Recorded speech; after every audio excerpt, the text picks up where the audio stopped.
Hi guys, Cine. this was Cine. This is Masha. Hi. Well, Joey's people haven't started arriving yet, so we have a couple of minutes to not be professional. So Masha is going to speak while I try to get the news put together, because as we all know, I'm very, very responsible, and my shit is always together. And it's Monday, and it's an eclipse. A lot of stuff is happening. Pretty much. Masha works for Kyiv Independent. She is fantastic, and she is going to be hosting Joey's little news updates in video.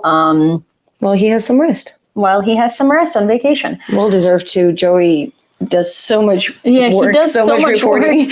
We were just talking about, actually, I was telling Masha today how I don't know how Joey picks the news, because sometimes I read the same news and I'm like, oh, this is not important. I know. And then he somehow manages to not only talk about it for those 2 minutes, but also make it interesting. And I'm like, I would never have thought of putting it that way. And just the speed. I often will, start just reading the news, and then I check TikTok, and Joey already posted a video, recorded, fixed it, and posted. I think one of the things is one of the things about it is also when we look at the news in Ukraine, we might not find it nearly as necessary, because we're here and we assume that everybody knows about this, and we hear it constantly. Yeah, and we hear it constantly. Around. Yeah, so it might not be as easy, or as you get it. You get it.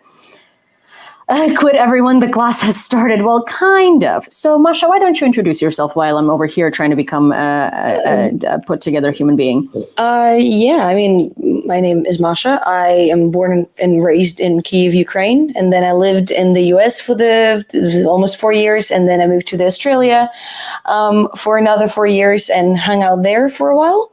Oh my! Until I just glitched for a second. That's okay. I'm sure they can get the gist. Sorry. And then I did kind of the same thing as you did. I felt that I can do much more for Ukraine from Ukraine, and moved back in late August. Actually, I was here the day before the Independence Day. So I was here the day after. Oh, Independence Day. That was literally when I came to Ukraine for the first time in 9 years.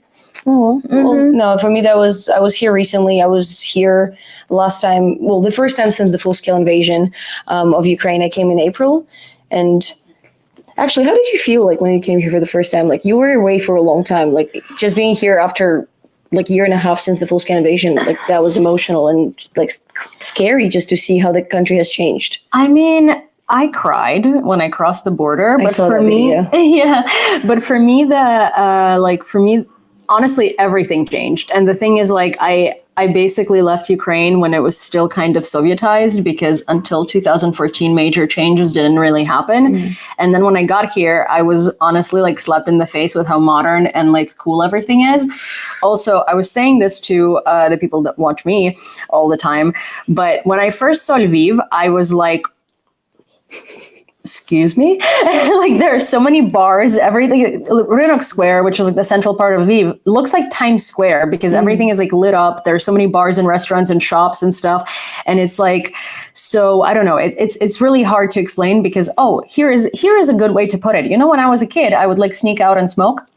And every single back alley that I used to smoke in now has a cool, trendy cafe in it. And it's not a back alley anymore. It's a cool hipster spot where people who are that age now that I was in high school hang out. And I was like, yeah, I would have had a really rough childhood if that was the case, because there would be nowhere to hide, especially with how how easy it is for my dad to sort of just bump into me everywhere and find me. I mean, Lviv is pretty small, especially the center. Yeah, but it's not even it's not because of Lviv, it's because of my dad. Fair enough.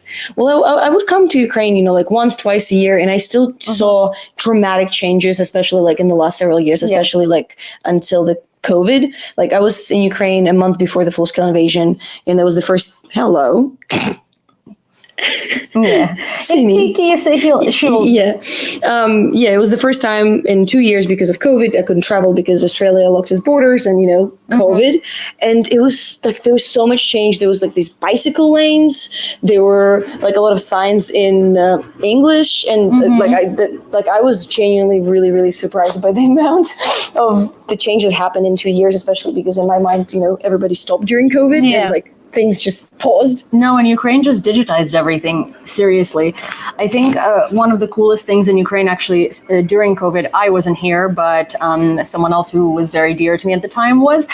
And they came and stayed with my parents for 7 days. And so because it was COVID, they basically, at the airport, they had to download this app that would track their location until I remember that. Until their COVID test would come through like negative.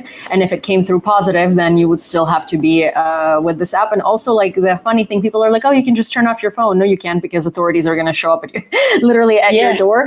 But like, you have to check in with them. Like, you have to open the app every like hour or two or so. And like, you have to check in and you have to show that you're still in the same location. And people are like, oh, Ukraine was like not serious about COVID. Like, yeah, a lot of Ukraine was serious about COVID. because I went to a club around that time, and to get into a club, you had to do COVID tests. Oh my God! Hi. Sorry, You really want to be the star of the show today. She does, but so I mean, I don't know. I think Ukraine was actually much harder and harsher on COVID because a lot of people didn't want to get vaccinated, and like obviously you can't force people to get vaccinated. So what they did is forced like an order, you know. Yeah. We talked about COVID. Yes, and then Cindy showed up and decided to be very cute. She was very cute. She's incredibly cute all the time. I mean, I saw in Kyiv there's a new statue that is a statue of Stitch, and when I saw it, I thought of Cindy because she kind of looks like Stitch.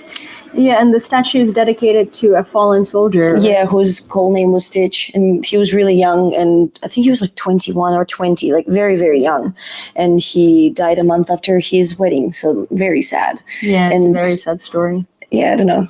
I think it's very cute, because, especially because he was so young. So I think it's appropriate that they did the statue of like a cartoon character, I guess. Yeah, there are also there have been a lot of. I mean, obviously it's the worst. There have been a lot of very like sad stories like that. But also, like, should we talk about the funicular situation? Yeah.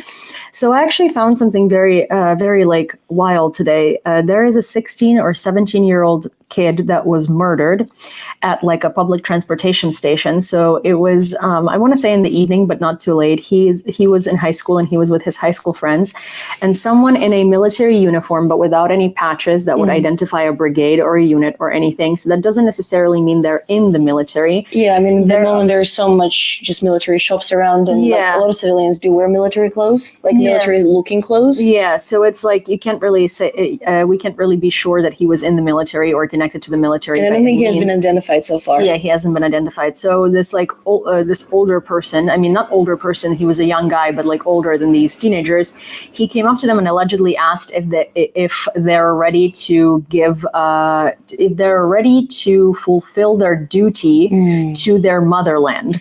And he was drunk. That's and he was drunk. And the kid said, "Yeah, I am." But obviously, the man didn't like expect that response. And the kid is 16, so he can be mobilized anyway. And so he hit the kid, and the kid basically, I think he pushed him. I don't think it was like. Think it was like intended. I don't know if it was intended to like actually hurt him, but you know, like good. Like we don't know. Well, he pushed him in the back while he was turned around. Yeah, so he pushed him in the back, and the kid was standing on the stairs. So like, I mean, what was going to happen? He was going to fall down the stairs, but he fell down the stairs, and he somehow landed on a shard of glass that was on the ground or something like that. I think, if I'm not wrong, I think he actually broke the glass with his fall, and like the glass like, because that's what the last thing I read. At least. The news have been like, so I read it from his friends because I actually went and like found them on Instagram and like stuff like that, and I read their stories. And basically, like, no, they don't specify how, but he landed on a shard of glass, and the shard of glass slit his neck, and so happened to slice open his what's that artery called? Like the sleep artery. I don't know what it's called in English. Well, it's if you cut it, you die. Yeah, you die. So so the kid got up, took a step or two, and femoral carotid, jugular. One of those. One of the arteries. Okay, jugular vein. I guess jugular vein because there's the most people. Okay, we're gonna stop at the jugular vein. And so he basically got up and he made a couple of steps. Took a couple of steps. He fell down and died. Literally died on the spot. And these are like high school students, and all of his friends from his school have been posting on their stories, obviously talking about it and asking people to share this and support his family. His name was Maxim, and he was 16. He was on his way to becoming a professional soccer player.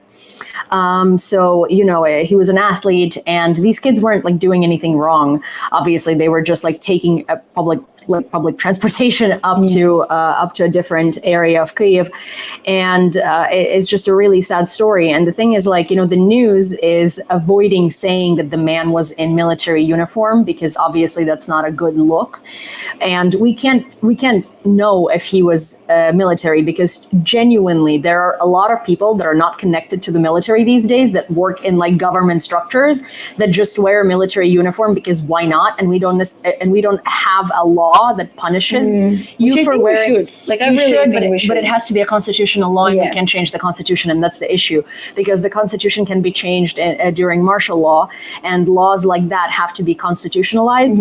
And so that's the issue with that because we don't really have like a stolen valor law in this country right now, like for these types of cases. And so a lot of civilian people that just work government jobs or anything like super remotely related to the military, even just civilians, I've seen just random people going to the military shops, buying like random, So there are a lot of people that are basically like using stolen valor right now, and so we don't know if the man was from the military or had any connection to the military whatsoever. But if he did, if he did, then that is a very good argument for completely revolutionizing the way that military personnel, former military personnel, gets PTSD therapy, because it's very clear that if this man, to me, it seems like he could have been former military or something like that, because he asked, "Are you ready to fulfill your duty to your motherland?" And the correlation between PTSD and like alcoholism is really very, high. Very high. And there are lots of military, obviously, just like in every country, that don't want to go to therapy, that do not want to receive help and stuff like that. That's sort of like, go drinking or. And especially I feel like in Ukraine, like in a lot of post-Soviet territory countries, there's such a huge stigma around therapy, even especially for male, because it's like you don't want to be weak, you're, especially if you're wearing military, if you're, you were literally ready to die for your country, you're like, well, I can't deal with my own emotions. Like, why would I go to therapy? Why would I talk to someone who doesn't understand me, who didn't go through what I went through? And that's actually how a lot of families get broken, because these former military personnel, they shut out and they basically like kind of close in on themselves, and they don't talk to their partners at all. They don't. It's a really, really shitty situation, and I'm sure that you guys know, because in the U.S. there are lots of homeless veterans. There are lots of veterans that resorted to drugs. There are lots of veterans that resorted to alcohol and ended up homeless. There are lots of veterans with untreated PTSD, and a lot of the time it's because the government sucks at organizing programs, and a lot of the time it's also because people don't want to seem weak because of preconceived notions in society, and they just don't go to therapy. And also in Ukraine, we have this situation where we're a country that's not prepared for such high numbers of veterans with PTSD. Yeah, and treatment of PTSD, specifically war-related PTSD. War-related PTSD. So we have a very, very, very small number of qualified niche specialists that are military psychiatrists and military psychologists. So right now, all of the psychologists and psychiatrists are like therapists and psychotherapists. They're overwhelmed out of the wazoo because there are only so many of them that are actually qualified to deal with this. And there are a lot of general, therapists that are now requalifying themselves to become military therapists and psychotherapists. And it's like, as someone with a psych degree, it's quite of like a difficult thing to observe for me, because it's not done right, and obviously it's and a lot of therapists are now dealing with it. Like I've heard so many like therapists who are going to either deoccupied territories or, just who are working with military and with guys who are still in the front lines, that they're just not dealing, and they're needing therapy as well because they're not prepared for this. They're not prepared to hear what they're hearing because they're trained for like, domestic situations and like marriage problems and just normal human stuff, or like, bipolar disorders or like Alzheimer's or things like that. They're not prepared for like military trauma and PTSD of war. And so it's just a very, very big problem right now. I actually met the Minister of Education of Ukraine at the opening of that monument 2 months ago, and I need to message him because I completely like have been, ADHD, unfortunately. But I have an idea of how to implement programs that would be sort of like exchange programs between the U.S. and Ukraine, where a U.S. military psychiatrist would come here and sort of train our military psychiatrists and be like guest professors at Ukrainian universities. That's a great idea. Yeah, be guest professors in Ukrainian universities to sort of teach former military personnel to become psychiatrists and therapists.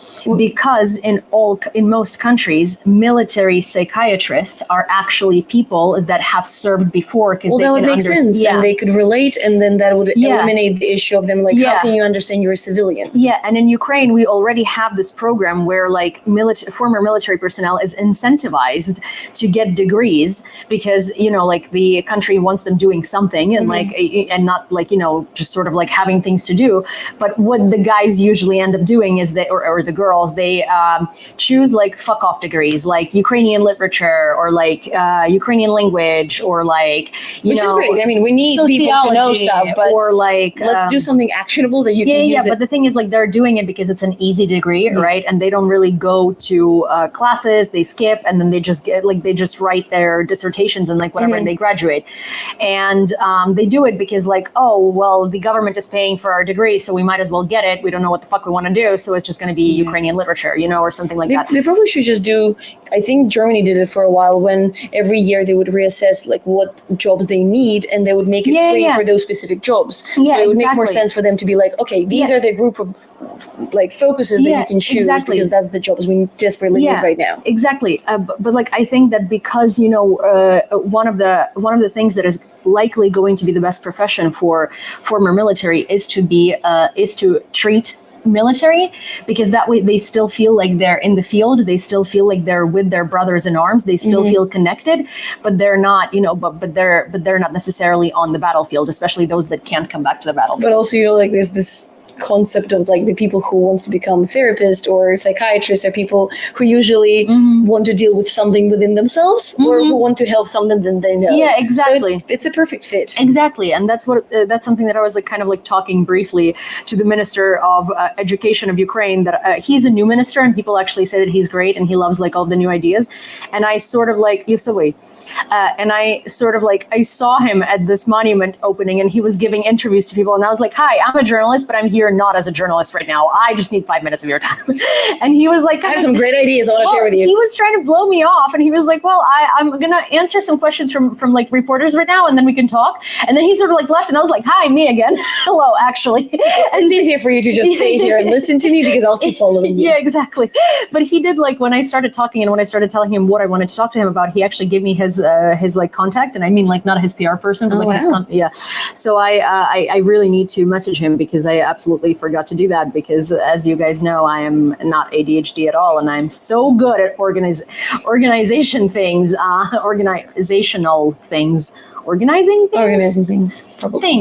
I'm so good at organizational things. There we have it. Also, Rebecca's, when you post that we are substituting for Joey, I know that because I've done lives by myself, you just put my @ but you should also put Masha's @ which is masha.go.round. So I actually don't know anymore. It's masha.go.round. I'm glad that you know it. I was tagging you recently. Oh, thank you. No worries. Oh my gosh, Rebecca's, it's fine. This is Rebecca. She's one of my mods. She's fantastic. Lovely. Yeah. Nice. She's also a doctor in the US. Yes. But I think it's something that I've been talking a lot about lately, because I'm very passionate about mental health, and as somebody who dealt with panic attacks and depression, it's just from having a pretty comfortable and happy and normal life. So I think this just general Ukrainian population needs really adopt a lot of basic stuff, how to deal with panic attacks and how to help people who are having panic attacks, because we have children growing up in these conditions. We have everybody's affected by this, and nobody knows how to deal with it, and it's kind of normal now, and we're all kind of used to it. But I often think about the day when the victory comes, everybody celebrates, and then whenever we're going to finish celebrating, let's say a week, a month, I don't know how long it's going to be, and then everybody's just going to be really, really sad, because now we've won, the adrenaline rush is done, and now we realize what actually has happened to us. Yeah. And that is a very scary thought in my opinion. Yeah. I mean, hey, there are lots of very scary thoughts these days, right? Donald Trump getting elected is a very fucking scary thought. My God. 2024 is just a scary year in general. There's so many elections happening this year. I think it was the most amount of elections in the latest years. There was just one in Slovakia as well, where they elected a very pro-Putinist, pro-Trumpist, pro-fascist person. Are either of you Ukrainian? We are both Ukrainian, and we are in Ukraine, and we're both born and raised Ukrainian. It's just Masha lived in Australia for quite a while, and I lived in the US for quite a while, and then both of us woke up one day and figured we want to move back home, and that's... Nothing makes you want to move back home more than a war. I know, right? We chose the most perfect time to come back to live at home, except, Masha is, a native Kyivite, and I am a native Lvivite. But now, I'm a quasi-native Kyivite, because, I know places here. Yeah, you're getting there. But to be fair, I, didn't live here constantly for 8 years, and I still know a tiny little place, center of Kyiv. And then people will say to me, oh, that street near that building. And I'm like, yes, Google Maps. Yeah, I mean, we also live in the era of technology, so to be honest, And many streets were renamed. So I remember a lot of street names that were, Russian street names or connected to Russia. And then I'm I'll think of the name, and then I'll have to look up what it actually is. I've lived in New York for 13 years, and my dad tells me something I will meet you on Saksahanskoho Street in Lviv, and I have no idea where, I have not a slightest idea what neighborhood it is.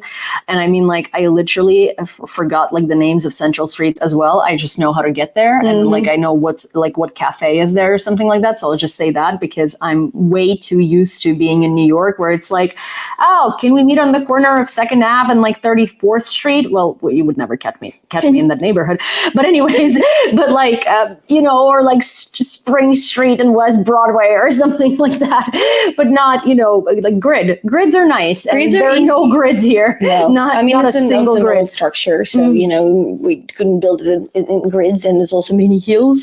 But I think it was really cool. I've been actually using Ukrainian murals around Kyiv to navigate. I'll say that let's meet around that that mural, because it's a big painting, so it's easy to notice. Yeah. Oh, there is a mural next to me, but we're not going to describe what mural it is, because we're not going to try. No, and it's way too close. Actually, my friend posted a picture today from the cafe right in front of my building, right across the street. You know who the Sudomi founder? Oh yeah. Yeah. Okay. So she posted a photo literally of my building, and I was like, "Hi, I live here," and she was like, "Oh," and I'm like, "That is my apartment right there." I could literally probably see it from the window, but I was asleep. The murals here are amazing. Yes, they are. Hi, Nick. Nick is in Ukraine right now. He's English, and he's been following Ukraine since day one, and he's here to learn Ukrainian. He lives with a host family. And he went to the Azov protest. You just missed him by a couple of minutes. My Joey, how you've changed in looks, and we doubled. And we doubled. But yes, for those of you who don't know what's happening, hi, I'm Yulia. This is Masha. I work with U24. She works with Kyiv Independent, and we are here substituting for Joey because he's in a much-needed vacation, and we're here.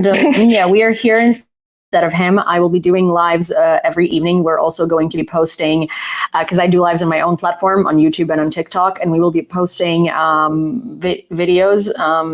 TikToks. Can I ask you for a favor? Yeah. Can you turn off the washing machine? I was about to ask. Because it's driving me crazy. Oh, sorry. And Masha is closer to the washing machine than I am.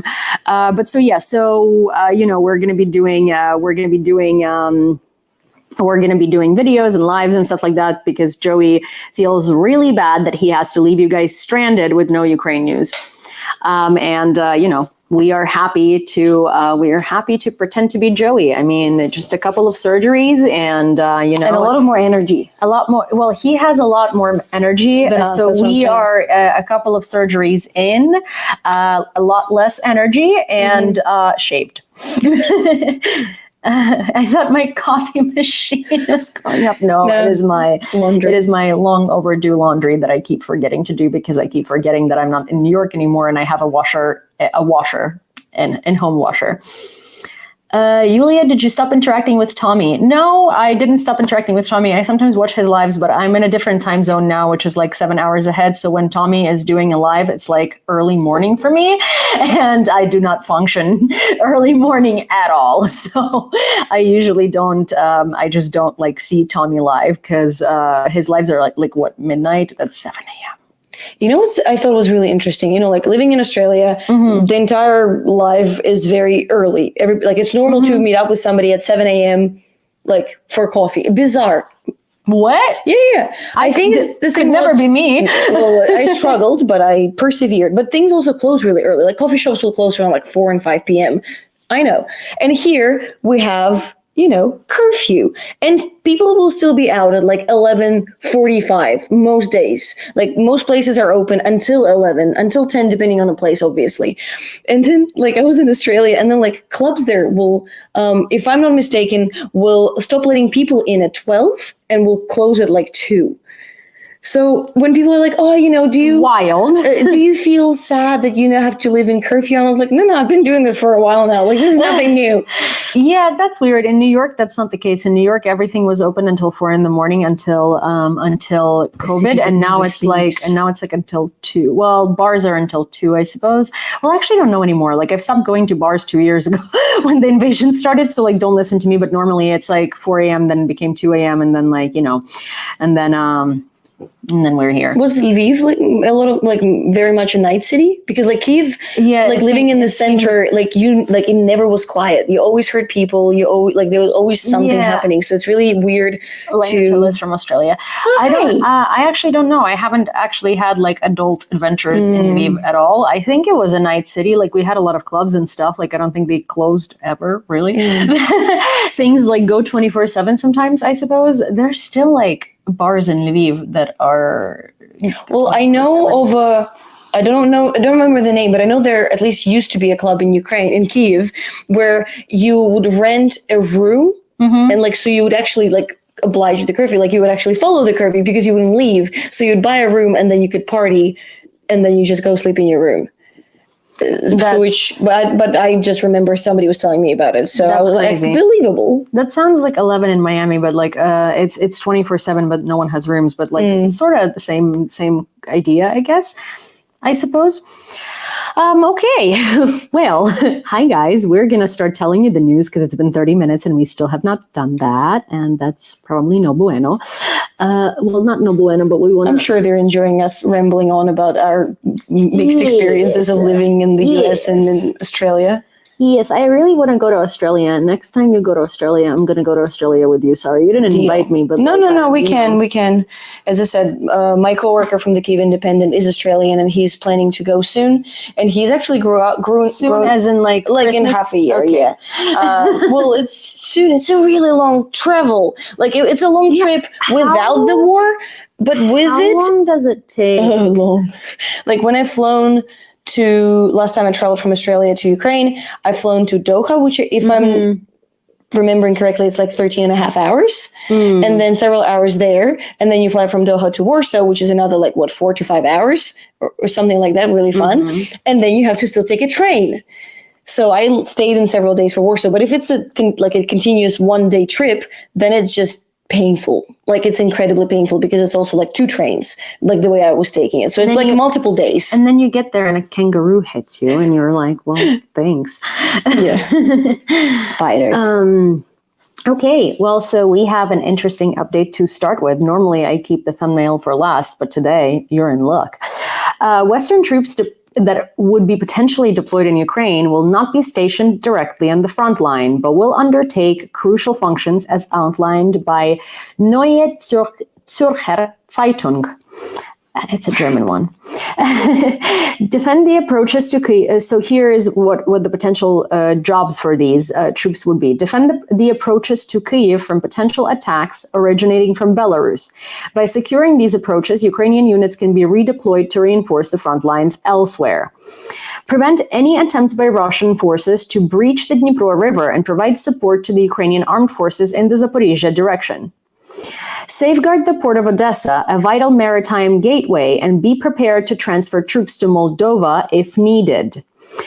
Offer support to the Moldovan military in the event of Russian provocation, thereby enhancing regional security and stability. I love that we're all preparing for just World War III. Like, we all kind of just accepted this now. Yeah, literally. But also, like, I mean, the U.S. is against sending troops to Ukraine. Yeah, Blinken said that they don't want to, get Russia angry and escalate the situation. Like, honestly, like, I can't believe I would be agreeing with Macron the most out of all of the, like, leaders. But honestly, he's right now seems to be the most, like, sound thinking one. And I like making Russia angry is such a like angering statement for me because they're already angry. They've always been angry. They're just an angry country. Yeah, and it's like Russia is not going to escalate if Russia is scared of the West right now because the West is scared of Russia. Russia is not scared of the West, so therefore Russia is doing whatever Russia wants. I mean, the West has been doing this like, no, please don't. We don't want you to take Ukrainian territories. Please don't take any more. I mean, we turned the blind eye with Crimea and like, whoop-de-doo, this what's happened. Yeah. And the thing is, like, of course, the U.S. says that they don't want to send the troops, but like, if you might have noticed, the conversation has become bigger and bigger, especially because the U.S. is not giving Ukraine aid. So the rest of NATO that is in Europe is like, well, I mean, we don't want to risk it. So the fact that this conversation has been ongoing and there have been back and forth, and even though a lot of countries don't want that to happen, it's a very big deal that that the conversation doesn't because it doesn't blow over. No, it keeps just getting stronger, right? Like, oh, Macron said like, oh, we can send French troops to Ukraine, and then everyone went ballistic and was like, no, we're not going to do that. Why is he saying that? But then other countries started talking about, wait, but we could send troops to Ukraine. What would it look like if we send troops to Ukraine? Yeah, and that's a very big conversation, and it's important that it's happening. Like, don't get me wrong, we are not asking for foreign troops to like fight our war for us. We are not asking for Western troops to be on the front line. We would happily have troops as like reinforcements, but at the same time, we've always said that we just want the weapons and we're going to fight our fight. Let us fight this war. But yes, so someone says feels like World War II all over again. It does, and that's the thing. Is like the response from allies is very similar. And in general, how we've seen the escalation of NATO training exercises in the sea. We've seen like a lot of conversation about like NATO just like rehearsing and preparing. And I mean, they have reasons to prepare. There's a lot of stuff, a lot of news. What is the word I'm looking for? There's been a lot of statements that, like, oh, by 2026, there's definitely going to be escalation. Like, yeah, and there is no escalation. And also Russia is not going to escalate as long as we keep a tight grip on it. Russia is only going to escalate if Europe is showing weakness to Russia. It's like so funny to me when NATO's elected president potentially because he's like, I'm not going to help NATO. They can deal with their own stuff. Yeah, I mean, I don't even want to begin on Trump because I feel like I can talk about it, especially as someone who's lived in America for 13 years. So it's like, I moved there right as he was elected president, and that was a painful experience. It hits home very much. And I'm just like, I can't believe he was elected the first time. I mean, I can, but as in like, I can't. I can't live down the fact that he was elected the first time. And there is a chance. And I was hoping he would like die by 2024, honestly, or There's like something, or like go to jail or something like that, honestly. Yeah. Like I would take a carrot or a potato over Trump, like genuinely. Like I would take something like completely brainless that doesn't even know how politics works and would just like disagree. Just nod. Yeah, just like nod and like whatever, than like freaking Trump, because that is actually going to like plunge America into fascism. And Trump has said on multiple occasions that he loves Kim Jong-un and his policies, and he wants people dictatorship is and great. he wants people to listen to him when he speaks the same way they do to Kim Jong-un, which is insane. Like this is insane, inspiring. And he loves Putin, and he just he's fantastic. Also, you guys, I wanted to remind you, now that I'm like clear-headed again, we are at $14,232.94 for the fundraiser for Third Separate Assault Brigade for drones. And we are at the final stretch. We're less than $1,000 away. So if you would like to donate, you can do so through a link that either Grumpy or someone else is about to post on YouTube. I can just feel it. And if you are on TikTok, if you are on my TikTok, then you can find it right underneath my profile picture, the link there. And there is a fundraiser, it's orange and black. And if you are on Joey's TikTok, then you will have to go follow me in my TikTok, which you should be doing anyway.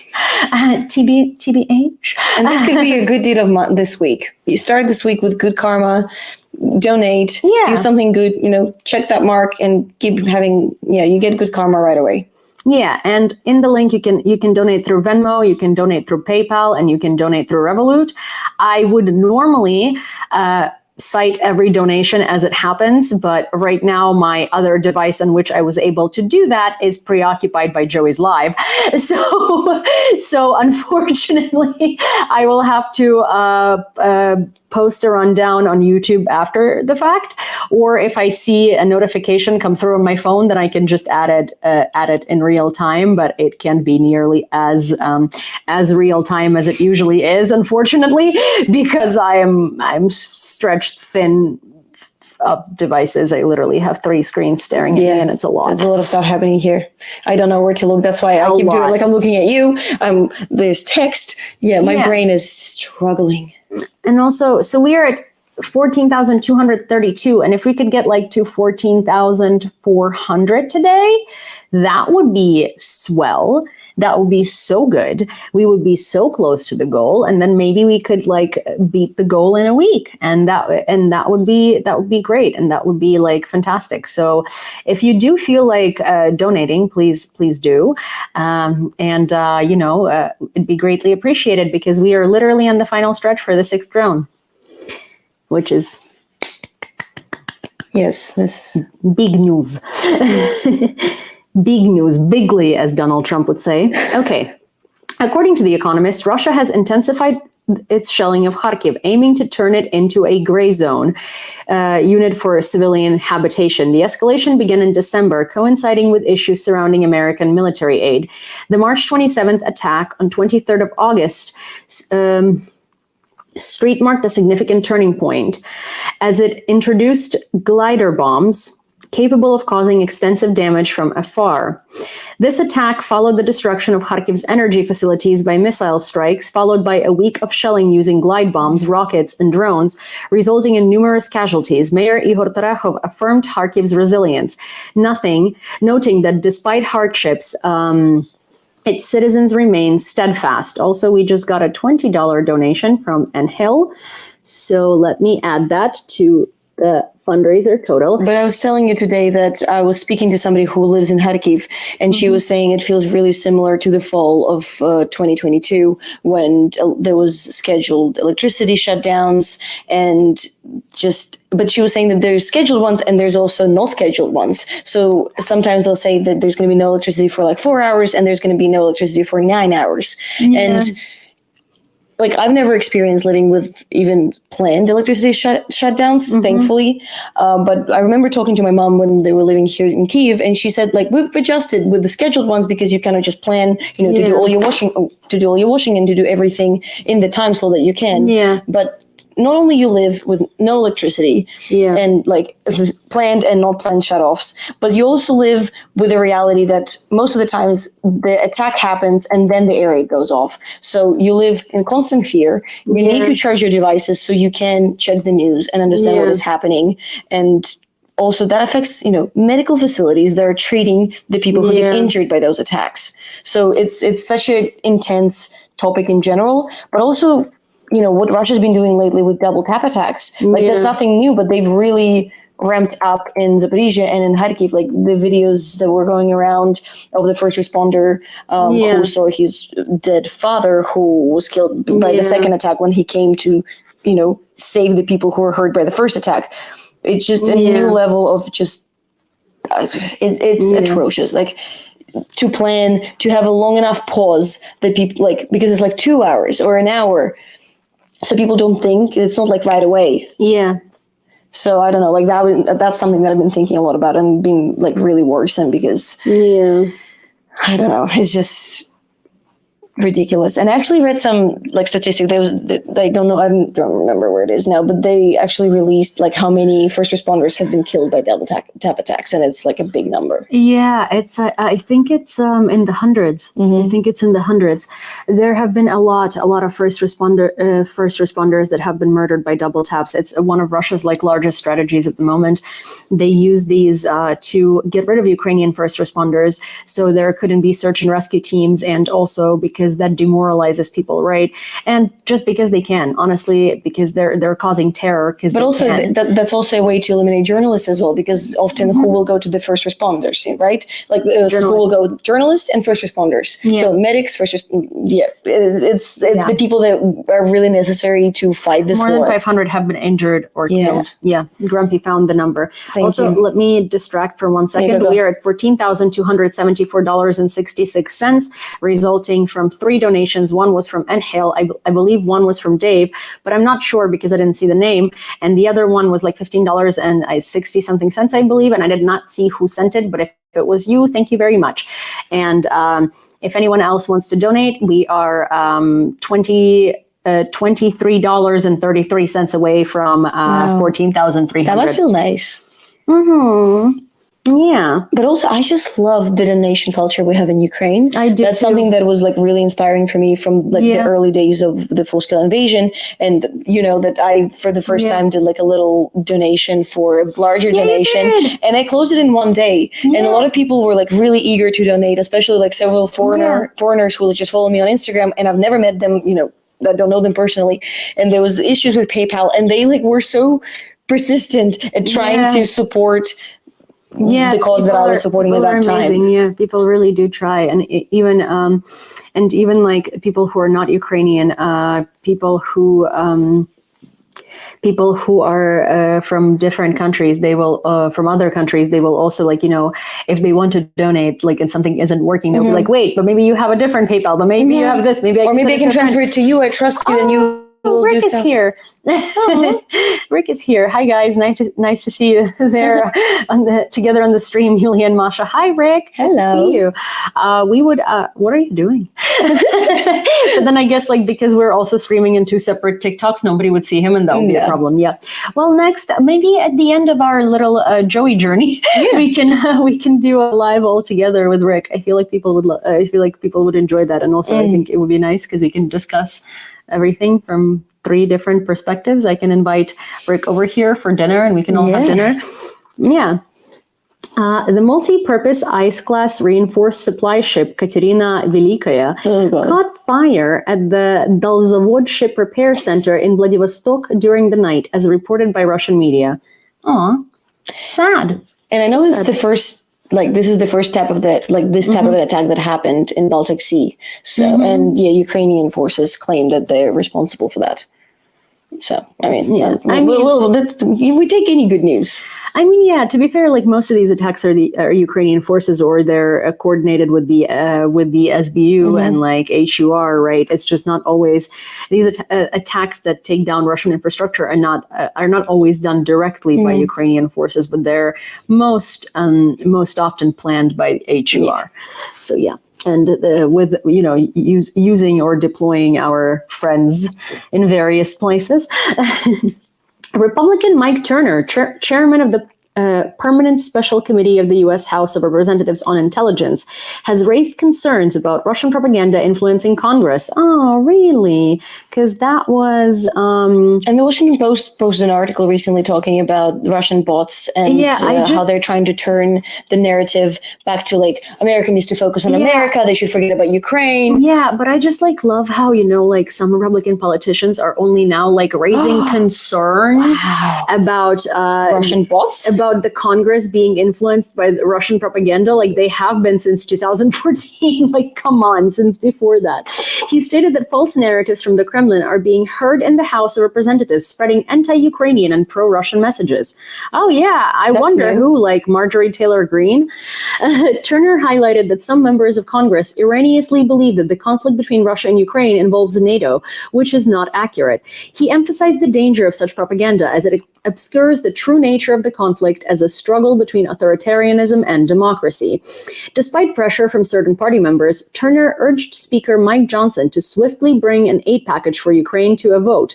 He stressed that Johnson should not be concerned about his position and prioritize the passage of the bill. Oh, Juju. This is good. This is, we just talked about a Republican who finally won, literally. Okay, well, I mean, right. Lindsey Graham is usually a Republican who is in his right mind on the Ukrainian issues, which confusing. And I cannot believe that I agree with Lindsey Graham ever, but I suppose I do.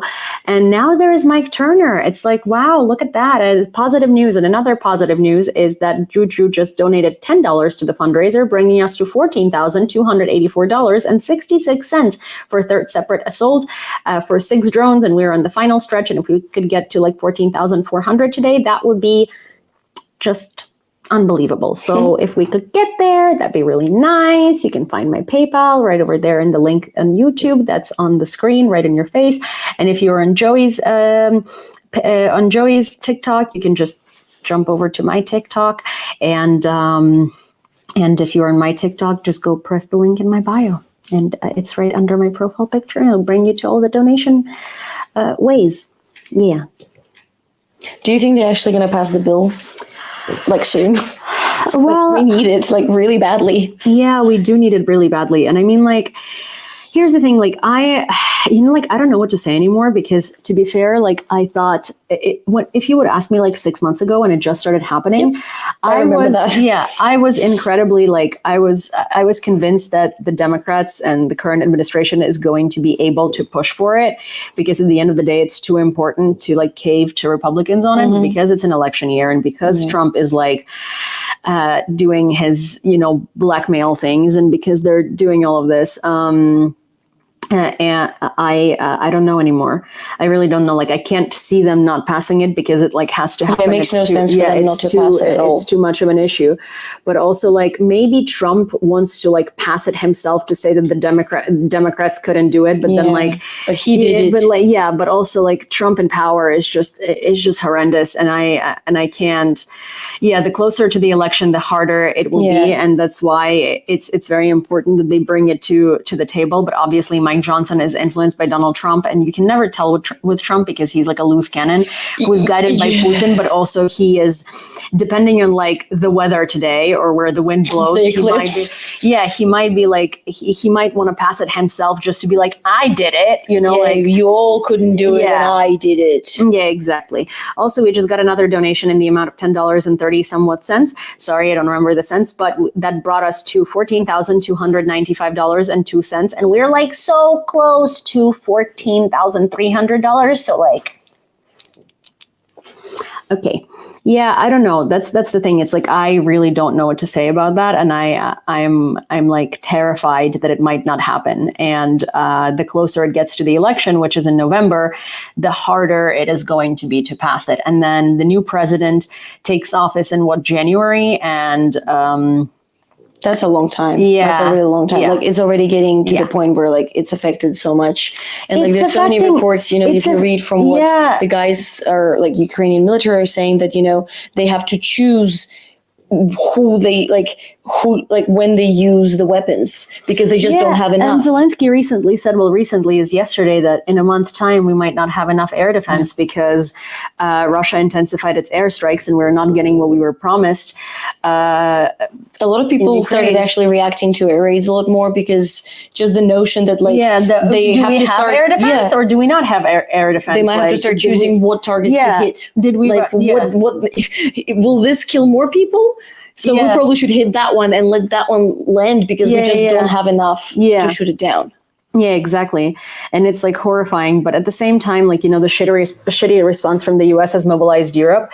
And to be fair, if Europe so I'm just reading it and like it's a valid question. Yeah, like, I mean, it's not. Yeah, I mean, I don't think they are getting that much closer, but it's our military is doing a fantastic job at repelling them. But at the same time, like, yes, it is worrisome because we're sitting, you know, we're in a country that's at war, and the only reason we're able to be here is our military, and our partners are not doing. It's not even like they're not doing a good job. It's just we're genuinely not getting what we were promised. Like a lot of these deliveries have been scheduled a long time ago, and these aid packages have been approved, but the equipment just didn't make it here yet, and it's delayed for like months and months on end. But the only positive thing with the U.S. acting like imbeciles is that, genuinely, is that Europe has mobilized, and Europe has been doing a much better job, and Europe has been sending us more. And to be fair, if Europe does enter wartime economy, it can supply Ukraine. But obviously, wartime economy is like it's a very kind of like last case scenario. And in the conditions of not wartime economy, Europe cannot handle supplying us without the US. But I mean, like, they can, but it's not going to help us when it's going to help us stretch. It's going to help us continue, like, you know, defending ourselves. So that's not ideal. And it's scary that, you know, like, we moved from talking about regaining the territory and winning the territory back to being like, we hope we have enough to contain it to where it is. Yeah.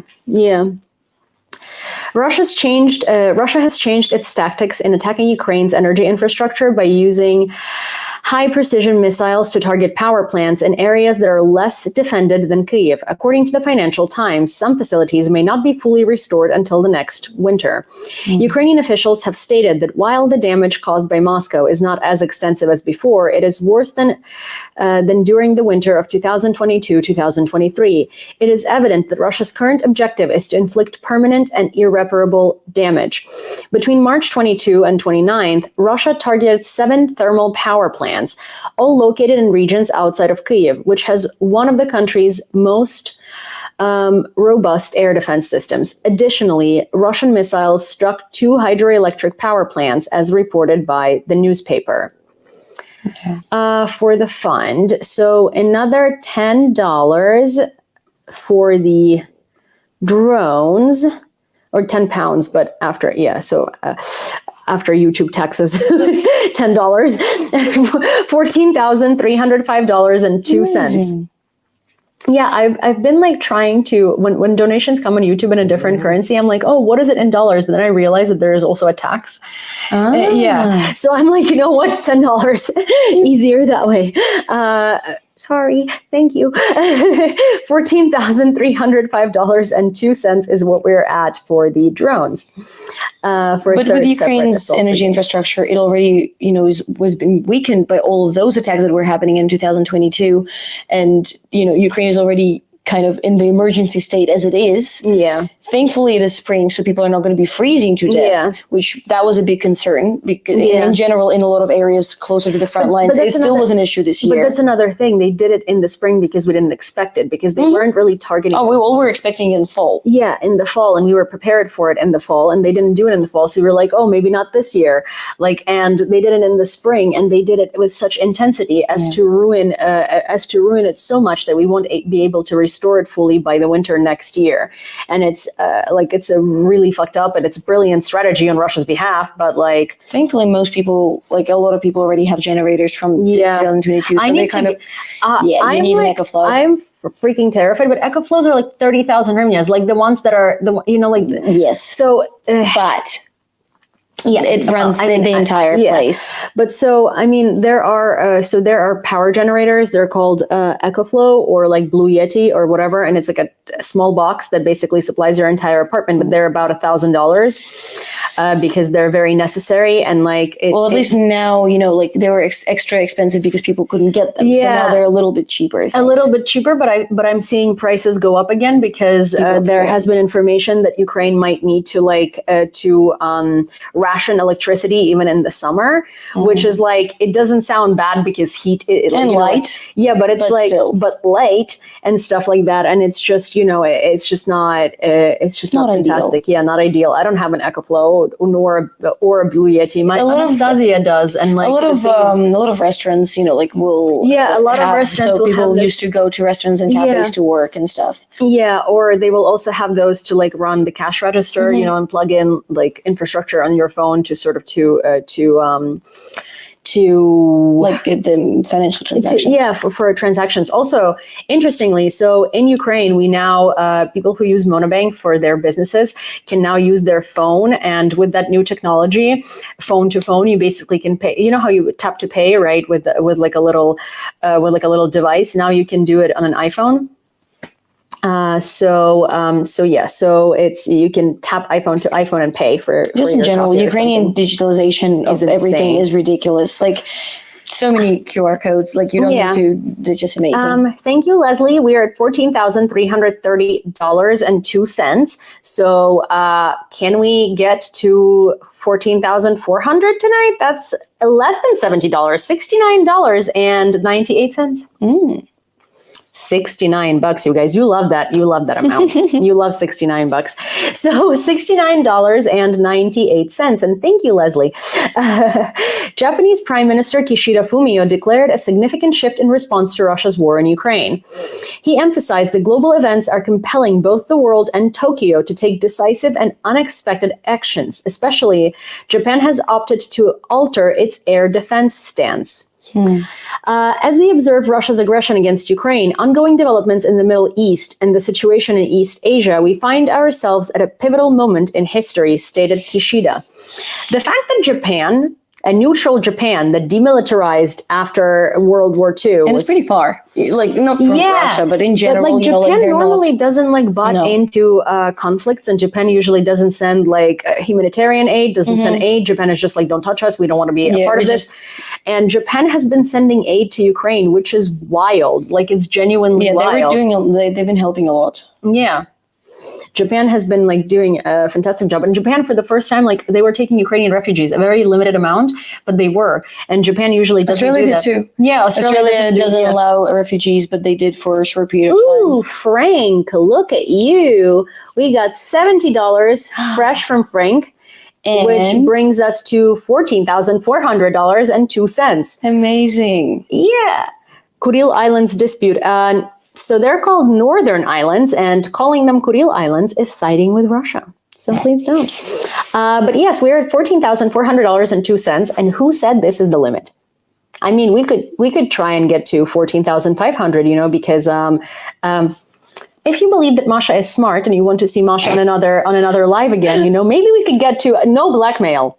No pressure. But it's just. But what if people don't think I'm smart? So you're just shooting yourself in the foot. Then you're just gonna have to deal with it. But like, it's okay. I have a new therapist. I'll be fine. We have very nice people here, so so even if they don't think that you're smart, they're not going to want to be mean to you. So if you think that Masha is smart and you want to see Masha on another live, maybe we could get to 14,500 tonight. And also help my mental health, please. Yes. how do you spell her name, Marsha? So basically, literally the way that you did without the R. Yeah. Maybe I can meet Masha at the Free Azov rally this weekend. Yeah, I'm sure you will, because we go to every Free Azov rally. So Masha brought her jean jacket for it to get painted for a donation with a spray can. Yeah. With a spray paint, with spray paint, and it says Free Azov. And I was thinking I need to buy a jean jacket and bring it and get it painted, but then I realized it's going to be way too hot, way too soon. So I'm going to get a white shirt, like one of those like thicker ones, and I'm going to have that painted with the Free Azov sign. So so your mental health is overrated. Hi, Thomas. So overrated, incredibly overrated. Especially in wartime Ukraine. Who needs mental health? Jesus. Anyways, Finnish President Alexander Stubb, as reported by CNN, asserted that the sole path to peace in Ukraine lies in the battlefield. He emphasized that Russian President Vladimir Putin comprehends only power, and he is correct. Stubb, who has extensive experience in peace mediation, acknowledged that typically peace efforts begin with dialogue and setting parameters. However, he believes that in this instance, the harsh reality is that peace can only be obtained through military means. That's what I always say. I literally always say that, unfortunately, pacifism kills here, and peace can only be obtained on the battlefield. You can be a pacifist when you live in a peaceful country. Yeah, like I think I spoke to you about that. Like I still remained a pacifist even living in Australia during the war in Ukraine, because I truly believed for the longest time that aggression creates more aggression. You know, pain creates more pain. Suffering brings more suffering. But when you're in a position where you either get killed or you fight back, you don't really have a choice. It's like pacifism is great until war comes to your doorstep, until you get invaded, you know? It's sort of like, you know, this war is only going to be won on the battlefield. The Minister of Energy of Ukraine, Herman Halushchenko, announced that Lithuania has extended a helping hand by offering technical assistance for the repair of Ukrainian thermal power plants damaged in Russian attacks. And like, you know, bowing to you, Lithuania, once again, because Lithuania, you guys are awesome. Great. And today there were some Molotov cocktails thrown at Russian embassy in Lithuania. And we don't condone just in general throwing Molotov cocktails. But we also don't condemn. But we also don't condone Russian embassy in general. Where are you from in Australia? I lived around Sydney area, the kind of Central Coast and Western Sydney. Everybody keeps telling me that Sydney is where everything wants to kill you. So no, just in general, Australia is where everything wants to kill you. Yes, but like, you know, everybody keeps telling you that all those like spiders and all of those like videos that you see of Australia, they're usually around.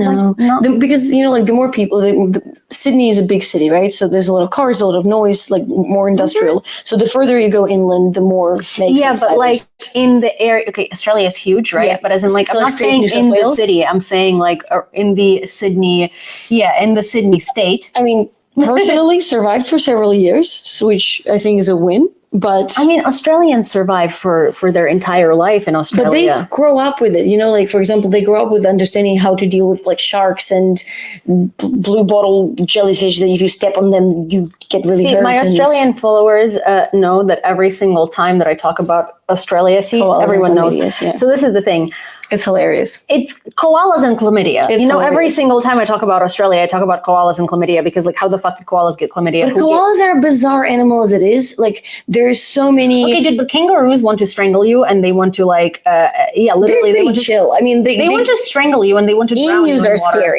Emus are scary. Kangaroos are not scary. Emus have like teeth in their beak, and they run fast. Yes, emu birds are like, yes, okay, sure. Like, Australia lost a war against emus, literally. I love that fact. Yeah, but like, but also just like, you know, koalas and chlamydia. I just like, I cannot get over that. Who gave koalas chlamydia? How did chlamydia originate in koalas? Also, they're super spreaders, and they literally have the most chlamydia on the planet, and they're like so cute. And you freaking find out these. I have a picture with a koala. Yeah, I don't think I have chlamydia, but.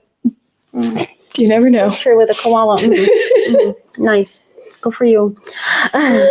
2 years ago, Russia... Oh, this is not happy news now. 2 years ago, Russia attacked the Kramatorsk train station, a place where civilians were waiting on evacuation trains. On April 8th, 2022, approximately 4,000 people were waiting to leave. A lifeline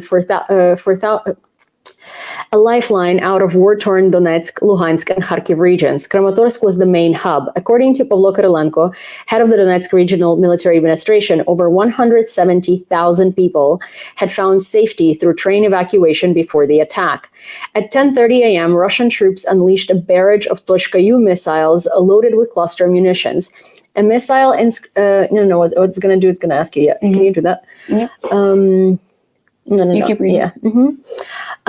Tochka-U missiles loaded with cluster munitions. A missile inscribed with the words "For the Children" killed 61 people and wounded 121 others, all of which were waiting on evacuation. Ukraine will neither forget nor forgive this act of violence. I remember that. That was horrible.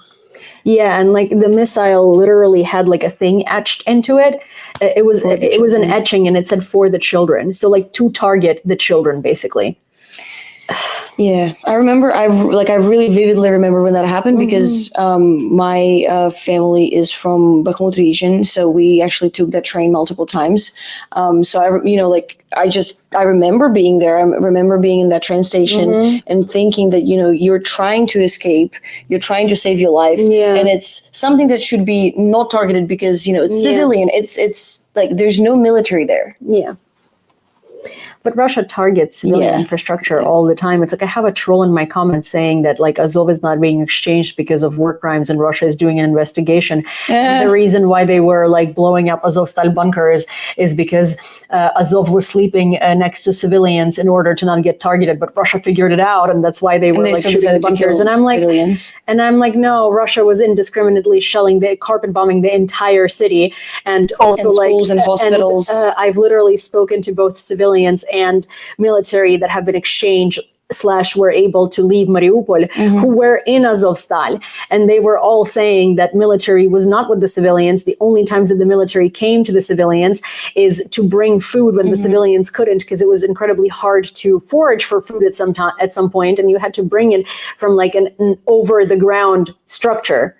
And people would like literally have to like run for their death, and 50-50 chance of survival because Russians would see them from drones and like literally barrage missiles at them and like shoot drones and stuff like that. So it just pisses me off every time so much when like, the stupid people that have never been to Ukraine and just like eat up Russian propaganda are trying to like tell me what has been happening in Ukraine and the fact that and like tell me that Azov are like bad or something like that. Meanwhile, they have literally never even spoken to a single person from the Ukrainian military or from Ukraine. They just like watch, RT, and they're like, well, I've listened to interviews from captured soldiers who are Ukrainian who admitted to committing war crimes. And I'm like, dude, you know what makes me they admitted under torture because Russia is literally threatening them with like cutting off their testicles if they don't say it. And Russia has done that. Doesn't matter what you think of Azov, doesn't matter what you think regardless.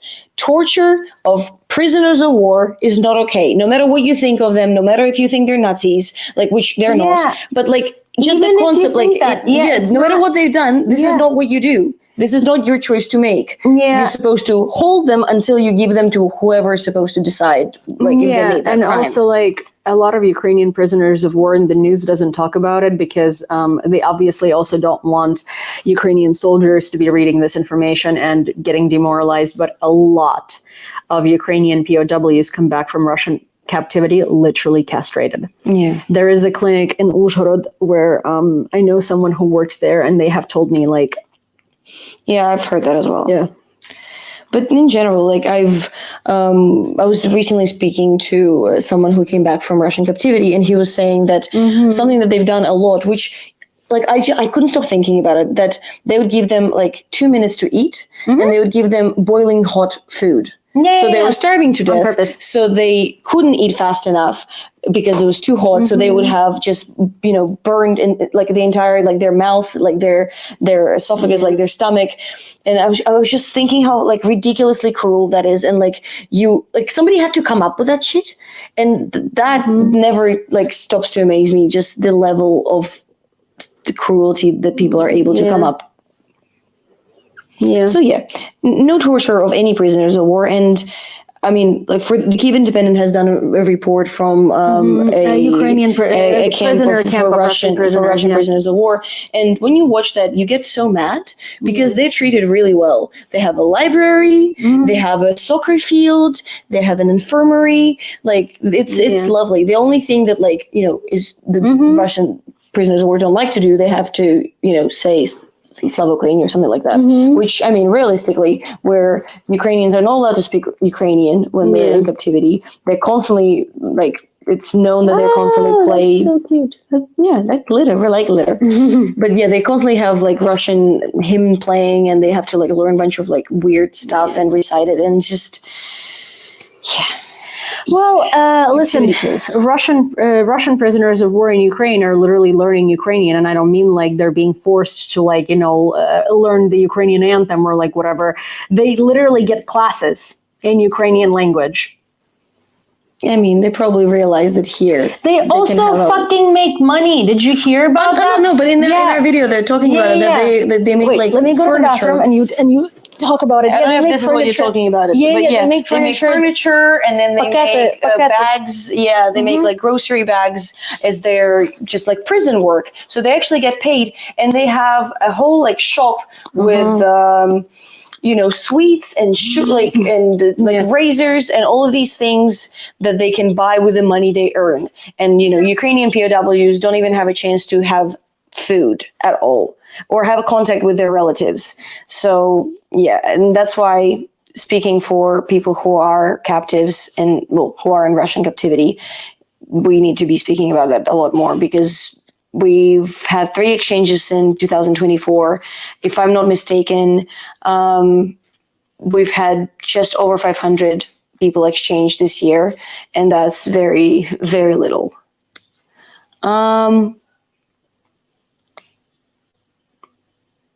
So me and Yulia just connected because we are in the same field, and we have weirdly similar story of growing up in Ukraine, moving to the US, and then me moving back, like moving further to Australia. So I just reached out to Yulia at a certain point to just connect and talk. And then when Yulia ended up moving to Ukraine, we became fast friends, and here we are.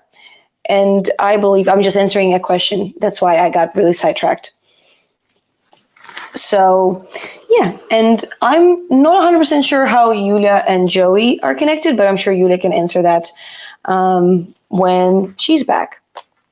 So if you have any more questions, because this is my first live, so I'm a little bit confused, and there's multiple phones and a camera, so I don't know where to look or what to do. I'm very glad that we met each other as well. Somebody said they're glad we met each other. I'm too. It's nice to have a friend who genuinely understands what you're experiencing and what you're going through by, coming back to the country that is your home, but also not knowing the basic things that how to live here. Like me and you have made this joke multiple times of where the heck do you buy extension cords in Ukraine?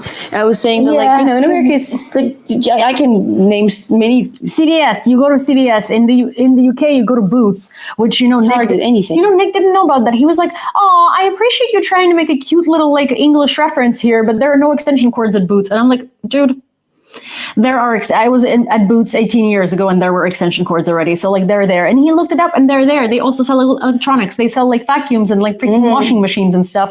Yeah, I can tell you where to buy stuff in Australia, but in Ukraine, I'm still figuring it out. Oh, thank you, Cindy. There is a dog paw on my shoulder. Yeah. In Zaporizhia, 3 individuals were killed in a rocket attack on an industrial facility. Additionally, 8 people sustained injuries. Head of the regional military administration, Fedorov, reported damage to 7 high-rise buildings, a healthcare institution, and a cultural institution due to the attack. Yeah, Russians have also been targeting Zaporizhzhia. Well, so you were doing a report about it today, right? So you could probably about the drone shrapnel that was found near the nuclear power plant. Yeah, pretty much they've reported to IAEA that there were at least 3 drones that hit directly Zaporizhzhia nuclear power plant, and they have confirmed that they have, and it was the first attack of this kind since 2022. And yeah, it's not great, but I mean, Ukraine obviously is saying that it's not them because it would make no sense for Ukraine to do it. It would make no sense for Ukraine to do it. And also, Russia is also in control of the power plant. So in general, for me, it makes no sense the reasoning behind this attack, because like we already have like a really bad situation when we had that really big attack recently, and when Zaporizhzhia nuclear power plant was without power, like was disconnected from part of the power. Yeah, and they also like keep a lot of military equipment. Sorry, there is a troll on YouTube, and I love it. Kit. So I think he might have wanted to like name himself Keith, but like that didn't work out. Hi, Ivan. Only in pro-Ukrainians channel that Ukraine is winning. Oh yeah, only in pro-Russian. We haven't even spoke about that. Yes, but also only in pro-Russian channels do you not know how that your entire fleet became promoted to submarines. Only in pro-Russian channels do you not know that there is no air defense left in fucking Crimea because we killed all of it. Only in pro-Russian channels do you literally not know that your 3-day war has been lasting 2.5 years now because even without Western supplies, somehow we are holding you back. Oh yeah, we're losing so badly. Somebody else to for sisters. Oh, that's cute. In spirit. In spirit. We are sisters in spirit. Yeah. Sorry, I got really sidetracked by that. Yeah. I've been asked a couple of times if someone that's sitting next to me is my sister, and I think the glasses are like a thing. But you know, but maybe we have like similar face structure, I suppose, a little bit. Yeah. Good to know. I'll take it. That's a compliment, so you know. According to the Washington Post, Russia has deployed Bjorn, thank you for subscribing to the channel. Yes, thank you. That's all right, it's late. According to the Washington Post, Russia has deployed a widespread network of trolls aimed at undermining U.S. support for Ukraine. The network goal is to influence Congress and other political debates in order to fuel anti-Ukrainian sentiment. Both farms have been churning out of thousands of fabricated news articles, posts, and social media comments advocating for American isolationism.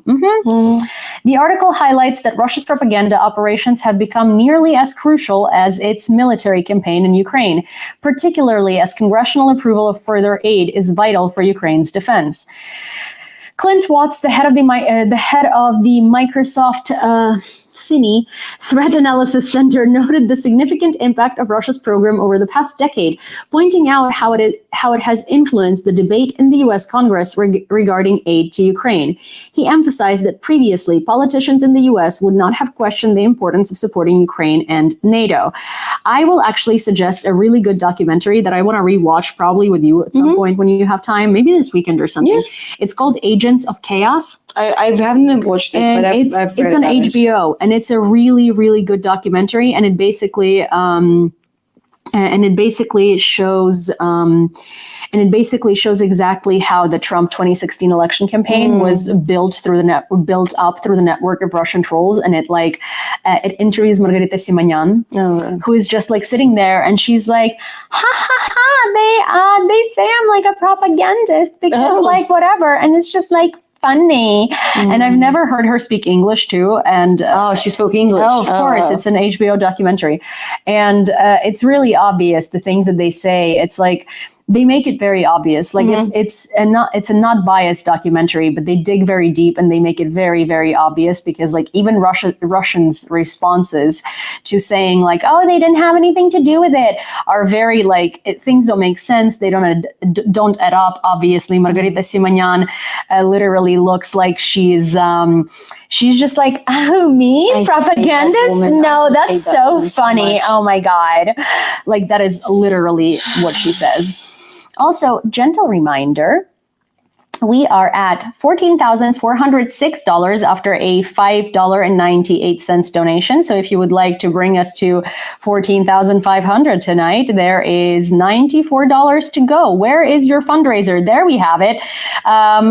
So it's here, beacons.ai is the link where you can go, and it'll bring you to the fundraiser. There's PayPal, there is Venmo, and there is Revolut. And Ozzy just posted the Beacons link right in the chat. And if you are on my channel on TikTok, then you can go to my link in bio underneath my profile picture on my page. And if you are on Joey's channel, then you can do what you should have done anyway. I'm kidding. And go follow me at YEWLEEA. And Rebecca's, where are you? And you can follow my page, and I'm on YouTube, I'm on TikTok, and you can find it there as well. What if I just like usurp Joey's TikTok for a second and like put my link in bio instead of his, and then he like comes back, change your picture as well. You might as well. And then he like comes back and he's like, what the fuck? Imagine we change. Imagine we change his profile picture to just us Both sitting there, like this, just staring at each other. Oh my god, he would actually find it funny. I feel like. We can think about it. We have several days. We can think about it. Look, it's like a tiny little prank, and it's not malicious by any means. You know, we could make we could make it as similar to Joey as possible. Like we can take inspiration from his profile picture, put the orange background behind us, and just stand there like this. April Fools, exactly. April Fools, as in like a month. Yeah, of course. The month of April, you know, exactly. And we just keep the name Joey Contino. Yeah. And we will just, when people... Joey Contino. Yes, when new people come in, Joey Contino. Yeah. You know? It works. And we just got a $25 donation to the fundraiser. So that brings us to $14,431. Привет, Kharkiv. Which is fantastic. We are so close. We are how many dollars away? Help me out here. We are $69 away from 14,500. You guys love 69. Come on. You don't even need math. We can mobilize this effort. It's definitely Yulia's basement. Oh, yes. Why Yulia's basement? First of all, Masha lives with her parents, and they have been living here forever, okay? If anyone has a basement, and if anyone has the ability to We both live in an apartment. We don't have a basement. You live in an older building, fair, and I am sure that, you know, there's a basement somewhere there. If you were to freaking bury someone in a basement in an old building in Kyiv, yes. I feel like it'd be harder to find than in my freaking underground parking lot that people, you know, go to every day. I don't have a basement. I have an underground parking lot. Masha has a basement. So, like, you know, if you think that Joey disappeared and he's not on a cruise for 7 days, I suggest you ask Masha where the fuck he is. I don't know. Can you imagine if something actually happens to him? God forbid, people are going to actually come looking to me. You're just setting me up. Are you both Ukrainian? Yes. Yes, we're both Ukrainian. Masha is from Kyiv with family from Donetsk, and I'm from Lviv with family from Lviv. And we're both in Kyiv. I'm just a very plain, you know, Wanderstadt expat. The EU agreed on the terms of continuing free trade with Ukraine with restrictions. The Council of the European Union, the European Commission, and the European Parliament agreed on new terms of preferential trade with Ukraine. Now they still have to be voted on separately by the European parliamentaries. They provide the continuation of duty-free imports of Ukrainian agricultural goods, but limit them to poultry, meat, eggs, sugar, corn, cereals, and honey to the level of average volumes observed in the period from mid-2021 to end of 2023. Poland and France led efforts in the EU aimed at limiting Ukrainian agricultural imports. I mean, like... I just want that whole thing to I just end. want the border to be unblocked and... especially because it's just so silly, and the entire thing, and, you know, they say that they don't block the military goods or the humanitarian goods, and that's not been the case. Yeah. Also, Nick over here, he has been to my apartment. He says, Yulia doesn't have a basement. She has a torture chamber, but not in the basement. Nicholas, you might want to take that statement back. Or you might end up in that torture chamber. Just saying. For no reason. You might want to take that statement back because it's simply not true and you know it. Russia reached a production rate of 30 Shaheds per day. Jesus. And by the end of 2024, the enemy will be able to create about 11,000 strike UAVs, says Die Welt. The number of manufactured UAVs, taking into account the current dynamics of the Russian Federation, will only increase every year. The Kremlin aims to increase capacity to 32,000 per year, which is 87 drones per day. In addition, Russia plans to produce 2.1 million artillery pieces this year. Also, up to 130 long-range and 100 short-range missiles are produced every month.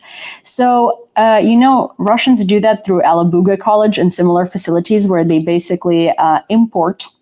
And I choose that word wisely because that's what they do. They import African women who are under 22 to come work. I've never heard. Yeah, you haven't heard about that. So there is like Alabuga College in Russia that might be a really good story for Kyiv Independent.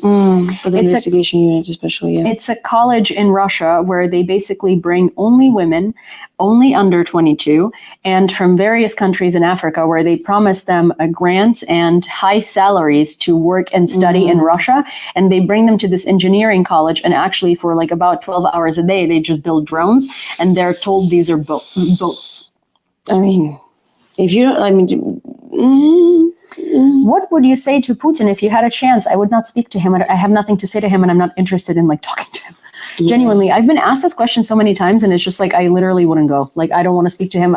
It's like that's the thing. It's like because when you go to like interview someone or speak to someone, that sort of like requires a level of respect. And I literally have zero respect to this man. I don't find him interesting. I don't find him as anything. I find him as a loser with a Napoleon complex who literally has no social skills and has absolutely like the lowest self-esteem I've ever seen, and who wants to be someone else, which is Peter the First, and wants to be remembered in history as like the most garbage human being that has ever existed. So like, yeah, I literally would not want to talk to him at all. Yeah, I want to. I hope to see a period of time. Like when now, obviously, everyone knows that Hitler is bad, but because it's been long enough that now he just kind of became just a butt of a joke. Like he just kind of become like the man with mustache, and he's like, it's literally kind of like Hitler. kind of being erased from history slowly. Yeah. So I'm hoping that one day, like people can remember nothing of Putin other than the fact that he was just a sore loser. Genuinely.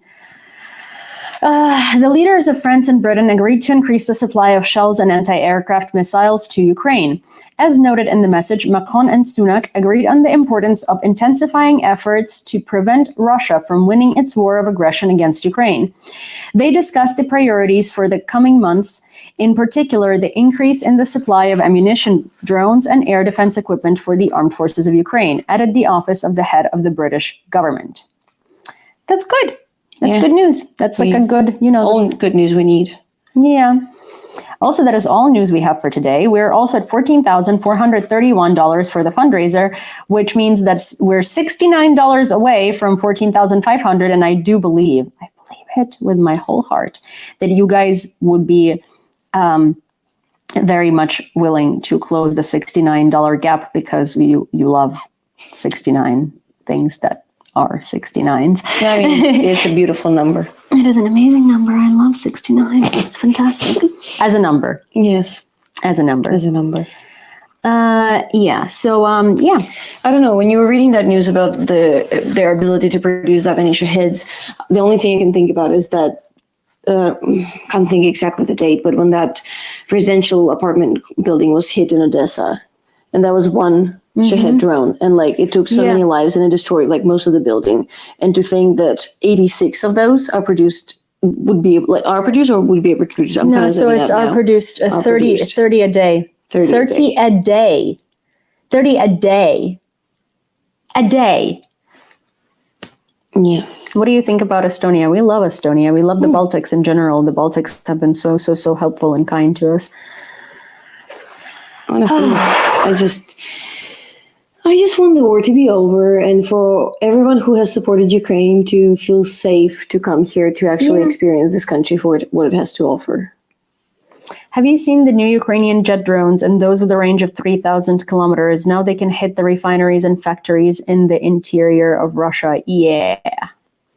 I'm very honestly, I'm surprised and I'm impressed with Ukraine's ability, how we've developed our ability to produce all of these military, all of this military equipment that we're not being given, that we're lacking, and we're just making it ourselves. It's incredible. But then you see, impressive. students in Kharkiv University producing FPV drones and just we have the drones at home program, which is so cool. Yeah, my sister's school, they're teaching them how to build drones in general. Yeah, but just it's fascinating that it's such a, I don't know, it's something that people can do that can actually make. Do you believe that the conflict will end without World War III? If Ukraine is supported enough and Ukraine can defeat Russia, then it will end without World War III, because we will simply not allow it to happen, and Russia will be defeated, and Russia will be, and that's why it has to end in Ukraine. Yeah. Because it shouldn't have started, but it has to end here so less people die, because I cannot imagine the amount of suffering and the amount of death that's going to bring if more countries are involved. If the war moves past It's World War III already, folks. Yeah, I mean, it is, but it's just different than what we've imagined. But I mean, battlefield World War III. Yeah. Are you all Ukrainian? Yes, we are born and raised Ukrainian. Ukrainian from Kyiv, Ukrainian from Lviv. But both in Kyiv, again, I'm just your local Banderstadt expat here in Kyiv. But yes, and you can follow us on our own social media, because here we are substituting for Joey Contino, who is on a much needed vacation. Do you see Russia breaking up into smaller states? I would love for that to happen, but I don't know what would need to happen for Russians to actually try and make that happen for themselves. But I think that's the main hope that most people have at the moment, that once Putin dies, there's going to be internal struggle for power. Well, he has to die someday. Yeah, but I mean an internal struggle for power. I don't know. What are Russians going to do? They're going to come out with a blank poster, be arrested, and be like, we can't do it. No, but there's going to be at least somebody who wants to become president after him. Or they're going to, honestly, at this point, when I've heard people say well, if not Putin, then who? When, we're getting ready for their elections. I honestly, if Putin dies, I genuinely think there's going to be some Russians who are what do we do now? How can we have a president that is not Putin? What do we do now? Yeah, I think the program is going to be broken. Yeah, but I feel before they announce his death, they're going to because it's a machine. It's not just Putin. It's a whole government machine, And I think that when Putin is at the verge of his health is garbage and whatnot, I think that what's going to end up happening is they're going to butter someone up to become his replacement, like a prodigy or something. You guys, $69 away from 14,500. Oh, I'm getting tired of sitting on the floor. That's 3 donations of $23.30, or 1 donation of $69 or something. I don't know how to count properly. That's 3 donations of $23. Matt. Or 6 donations of $11.50. Don't look for help for me. I literally moved to one of the reasons I decided to move to Australia is to avoid math at university level in America. So. Oh, Seychelle Bruce or Seychelle. That's a really pretty name, but if I knew how to pronounce it.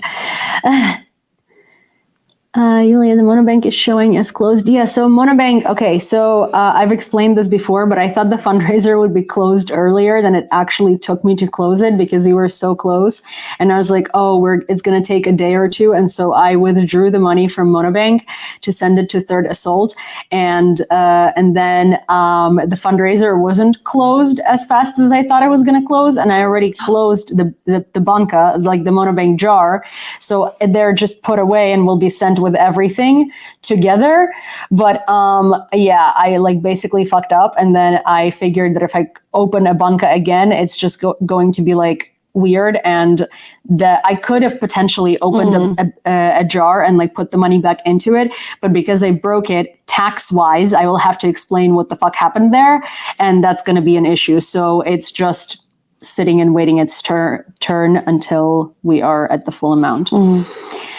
Yeah. Got 2 donations. Oh yeah, I did get 2 donations. It was, do you remember? 31 and It's 31 something. Mashbook, could you please advise? And the other one was 25, I think. 23 or 23. Oh, 23. That's a new one. Is it? That's a third one. Yeah. Okay. Okay. So we got 23. We got, let's say 23. And we got 31. So Mashbook has Mashbook has like a number that he likes particular numbers. Fair enough. So he only goes with those numbers, and I want to say it was like 3173 or something like that, but I might be wrong. And it's always like a very similar. Yeah. Mm-hmm. And also 23. So plus, right. 23. Oh, we reached the goal, but I want to add the 23 cents that we missed. Mm-hmm. So $14,508.96. Woo! Amazing. You guys did really good. Yeah. It's because Masha. 31.17. Well, okay, so you're really close. So it's 90. It's not 96 cents. It's let's do minus 70, minus 0.71. And plus 0.17. We're precise here, okay? So we're at $14,508.42. It's amazing. You should all feel really proud of yourself. See, I was so close, 31.17, and I thought it was 31.71. Yeah, I mean, you saw the numbers. Knew the number. Oh, but I remember the numbers. I know what Mashbook's numbers are. I just don't know in what order. So yeah. Thank you guys so much. Yeah, thank you for joining us. Thank you for joining us rambling for a little bit of it and catching up on Ukrainian news. And yeah, hope you have the good Monday. We're gonna wrap this up with Armin's quote of the day. And also, I'm so sorry if you wanted to donate to Monobank, there is just no ability to do that anymore until I open a different fundraiser because, again, taxes. And I just screwed up because we were so close and it was going so fast. And I was like, oh, we're gonna close it in the next 2 days or something, and then we didn't. And I went home for Easter, and then my medication was gone and I needed to wait for it, and I was sleeping, and I was whatever. So it took a while longer than I expected, but I thought we would pretty much close it in 2 days. And I explained the whole situation literally the day after it happened because I was like, oh well, I fucked up. but yeah, so unfortunately there is, and Monobank was the least donated to entity because most of the donations on my channel do come through PayPal and Venmo. Yeah. So I was like, oh, since it's 2 days, I doubt someone's gonna donate. Yeah, because it was once in a blue moon, and I fucked up.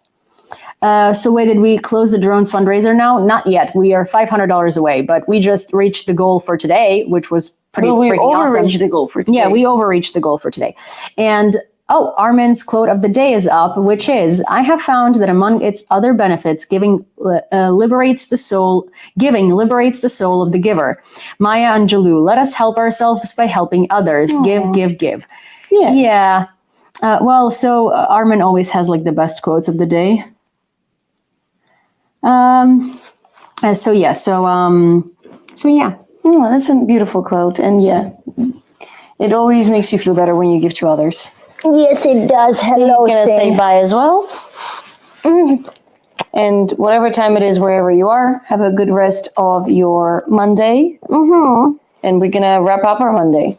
Yeah, we're going to wrap up our Monday. Okay, good night, guys. I'm going to get a taxi to go home because curfew. Because curfew. I don't know if you were going to get a taxi right now. Oh, no, dude. I have a doctor's appointment in the morning. It's still an hour. Wait, what? No, it's 11:54, Masha. Oh no, I'm still sleeping here. You are so sleeping. I realized that 10 minutes ago because I was like, you're definitely not going to get a cab at 11:45. Oh no, I like sleeping at home. I do too. Would you like some pajamas? This is so annoying. I'm so sorry. It's okay. I guess Masha is doing a sleepover. Yes, I am. Look, someone's very... Cindy's happy. I'm glad you're happy. The most unfortunate situation in this entire Masha friendship is that my dog really does like Masha more than she likes me. No, she doesn't. Yes, she does. Oh, she does. You think she cares? You think she cares that I feed her? Like, no, dude. It's because that one night, the first night that you came over, I did scratch you her were for multiple hours. Yes, Masha was quite high, and she was like literally sitting here for 3.5 hours, just petting Cindy nonstop. And then Masha went home, and Cindy was trying to follow her because we went for a walk. Yeah. She definitely loves Masha more. No, she doesn't, but it's okay. I like you. Oh, honey. You tell me this dog doesn't like Masha more. Oh, they're getting some ASMR licks. Oh, the Masha, oh my god. You good? Oh, Jesus Christ. Good girl. Привіт. We're good. Okay, we're gonna go. Bye, guys. Yeah, good evening. Have a good night. Good night. Okay, we're gonna start. So last time I started from this side. So this time maybe. Okay, can you help? How do you do it? I've never done it. Oh, right. You just press that thing and then it'll ask you to confirm. I just don't have enough fingers. And now, and then one more.